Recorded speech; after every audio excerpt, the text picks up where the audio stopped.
Hi, I am Dina Lee. I am a current school social worker. I like to advocate for students and work with parents, families to set them up for agencies that can help them in the school setting or out in the community. I advocate for students, families, and schools with special education stuff. I'm also the athletic contact at my school. We are not allowed to be called athletic directors in the middle school level, but we're allowed to be called athletic contacts. I'm a team lead and an administrative intern. I did have a recent surgery. Friday of last week, I had a 5 millimeter kidney stone removed, and so I'm not currently feeling myself, but getting close to it and should be back up to 100% next week, so I'm excited about that. I'm looking forward to summer at the lake, and we have two dogs, Griswold and Taco. Griswold is the larger dog in the picture, and Taco is the little chihuahua there that you see. What I'd like to visit with you about today is the various communication forms that are used. The ones that I think I use a lot are verbal communication, nonverbal communication, electronic communication, and phone communication, as in calling someone. Of those that I use for work, none of them are a cost to me. I will text some staff members, but I will not text parents or families, because as a social worker, the Behavioral Science Regulatory Board does not allow us to do text communications from a personal phone, and doing it from a computer program line just isn't as easy as what it's led to be, so I don't use that. So that is the order that I feel is the most important in how I use it. The problem that I see with this is I do not have a poker face, so nonverbal communication is really hard for me. My principal works with me a lot, especially being an administrative intern.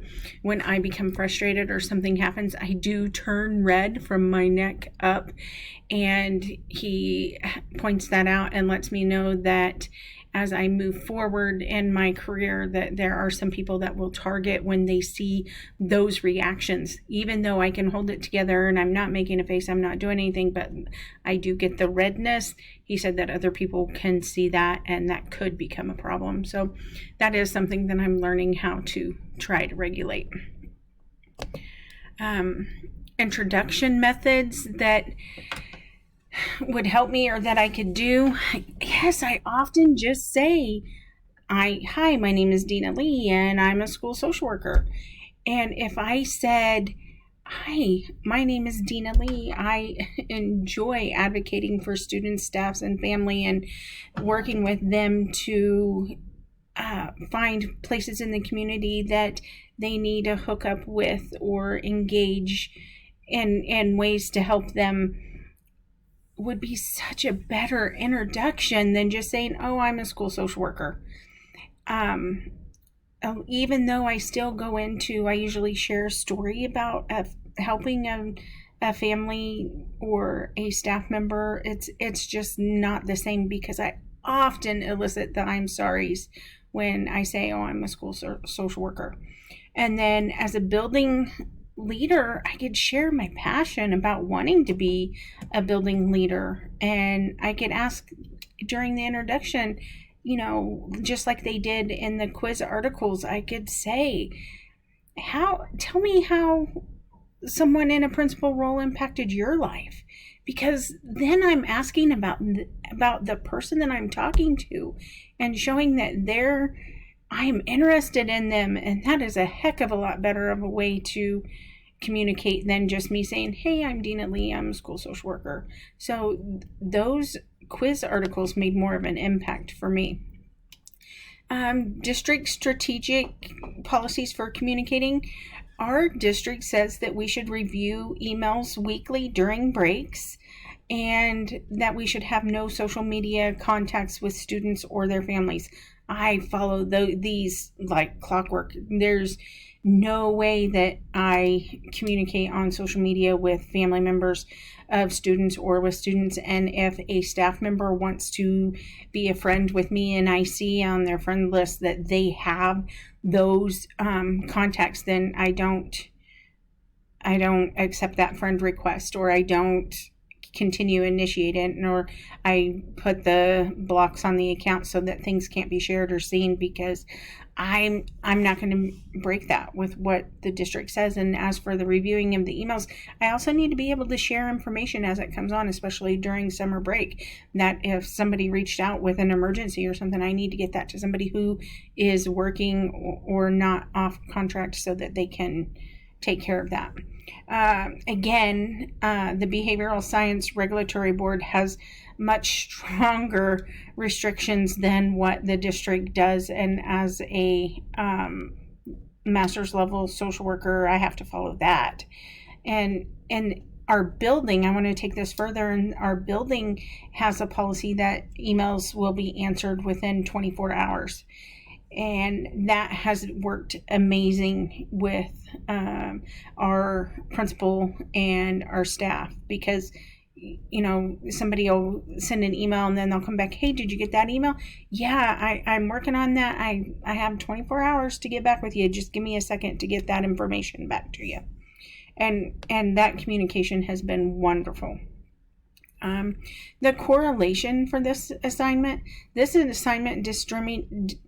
demonstrated a correlation to the course learning objective by explaining various levels and modes of communication, as well as showing how they are received by stakeholders.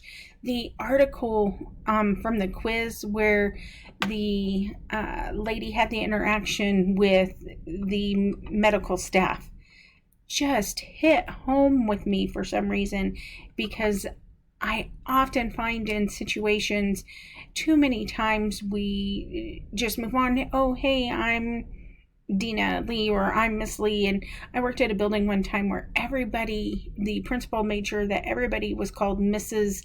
Lee or Mr. whatever. Even if I didn't want to be called, I don't ever want to be identified as Mrs. Lee. I'm always either Miss Lee or Dina or Miss Dina, because I want people to feel comfortable with how they communicate with me. And not everybody is comfortable with formalities. And so that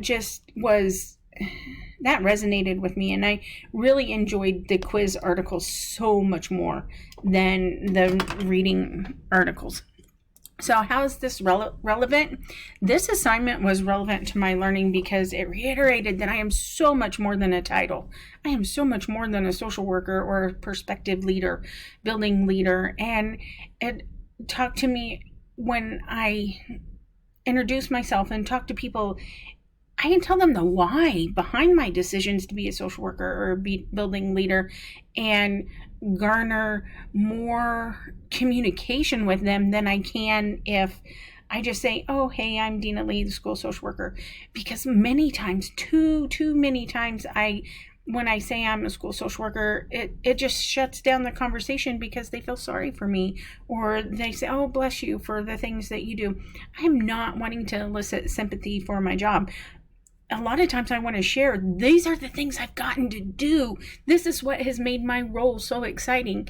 And I'll often tell funny stories about the things that I've gotten to do, about a family or a student or a staff member or an interaction that made an impression on me, because I want people to see that I'm so much more than just a social worker, or I can be so much more than just a school leader. So I find that, gosh, I just can't say enough how much of an impact those 3 articles made. So I will really think about that when I do my next introduction. I'll also do the practice, as some of the statements said.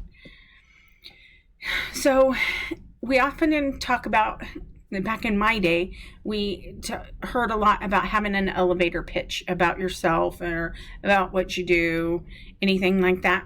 And I think these articles did better than having an elevator pitch. The ones that provided for the quiz, like I'm saying over and over and over again, were really insightful.